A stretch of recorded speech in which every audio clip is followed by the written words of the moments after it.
I guess just how's the transition to Rutgers been, and kind of what are your impressions of your position group so far? Yeah, it's been a whirlwind. You know, it was kind of hitting the ground running and figuring out things on the fly. But it's been great. The kids have been great. The staff's been great. Coach Shiano's been great. Close to home. So I love everything about being back. And like I said, the kids have done a great job. So it's been fun to come to work every day. Got two really productive, experienced defensive ends leading the way. You just talk about Wesley Bailey and Aaron Lewis.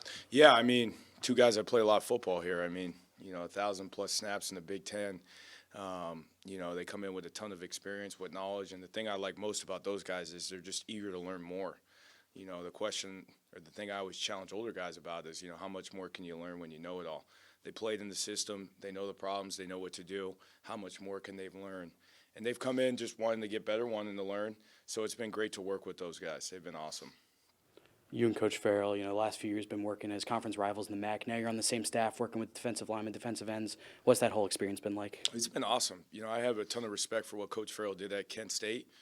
Obviously they got the upper hand on us a couple of times at BG when I was there. We won the last game, but I got a ton of respect for him as a coach. I think with us, it's a divide and conquer. Obviously, we ask sometimes our E's and R's to do some unique things, but I think the ability to have 4 eyes on our guys versus 2 is a huge positive for our guys. So it's been great. We have great continuity. We speak the same language. We think the same thing. So I've really enjoyed our time together. Hey, you just sort of touched on it a little bit. I imagine it's not all the time in every staff where you've got 2 coaches focused on the line and you get to focus on the defensive ends. What does that allow you to do in terms of working with some of the veterans at that position? Yeah, I mean, I think it just allows me to narrow my focus down. In football, you kind of see it more, but, the D ends and the D tackles are just 2 different positions. And when you coach all 4, you got to kind of work and manage that, doing things specific for those guys and specific for the interior guys. So it just kind of narrows my focus, allows me really to drill what they're going to see in their world. It's different than what a 3 technique or a 2-eye or a 0 nose might see. So just narrow my focus, allow just individual time to those guys and allow them to get better. Aaron Lewis and Wesley Bailey get a lot of the attention. Obviously, they're veteran guys. Have you seen any younger guys behind them, whether that's in practice or in the scrimmages, that kind of popped out to you? Yeah, I mean, I think the good thing is there's been a lot of guys who, maybe have been under the radar or haven't played a lot that have really impressed me. I would say everyone in my whole room, Jordan Thompson, Jordan Walker, David, they've all done a great job.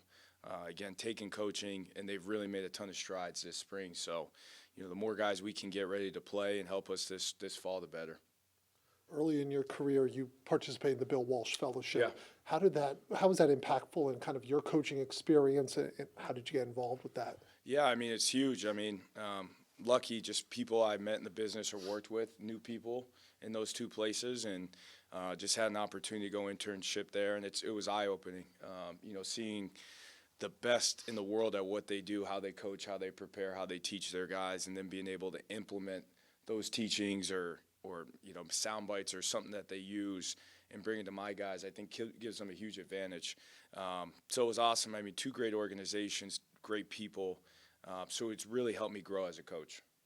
Just what specifically do you want Aaron Lewis focusing on this offseason as he kind of, looks to take another step going into 2024 and kind of build on what he's already done? Yeah, I mean, just continue to chop, right? I mean, just continue to do the little things well. I don't think there's no secret sauce to be a great defensive lineman. It's just showing up every day, chopping your job, working your butt off, and the results are going to come. So we're not chasing everything. We're just going to show up, work every day, and the results will take care of themselves.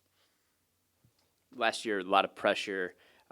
Defensive ends got to the quarterback. Maybe the sack numbers weren't there. What's your impression of what your group needs to do this season? Yeah, I mean, sacks sometimes are a thing of luck, right? The quarterback holds the ball or something happens, and it's a luck thing. But again, I think just continue to do little things, right? It's about missing. It's about, like I tell them, how you miss, not necessarily how you're getting your sack. So I think just, again, teaching them the fundamentals, teaching them that it's a process. It's not, you're not going to go out and win every single rush. Just keep chopping and keep working your moves, and eventually it's going to happen. All we need is to get them down once. Working with a defensive coordinator like Joe Harris-Miak, who loves to bring the energy, how do you try to do that every day so far early on in your Rutgers career? Yeah, I mean, he's elite. He's elite at what he does. Everything he does is the best. So I kind of just match him. You know, he sets the tone defensively as a defensive staff of the expectations, and he makes it really easy to just fall in line and do that. So he's awesome. I mean, he brings it every day, and he makes it easy for us. What are you hoping to get out of the spring game with your guys?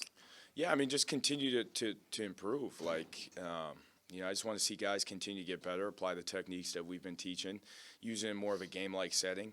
But again, just doing the things that we ask them to do. Nothing more, nothing less. Time for two more.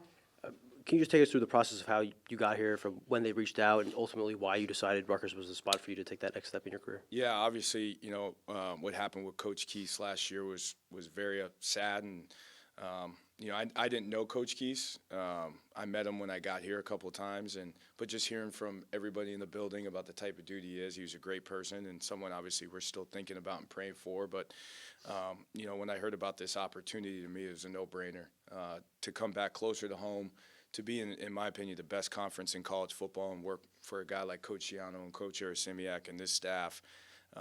You know, I ended up trying to run here as fast as I could. So it's been great. I'm fortunate enough to be able to get an opportunity to be here and work with these kids and the staff.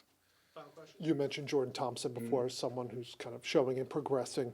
What does he need to do from going flashing to consistently being able to be an impact there? Yeah, I mean, I think it was the answer is in the question. Just be consistent. Again, there's no secret sauce. It's just doing the little things consistently every single time. And again, I think the results will take care of itself. And I think he's been doing that.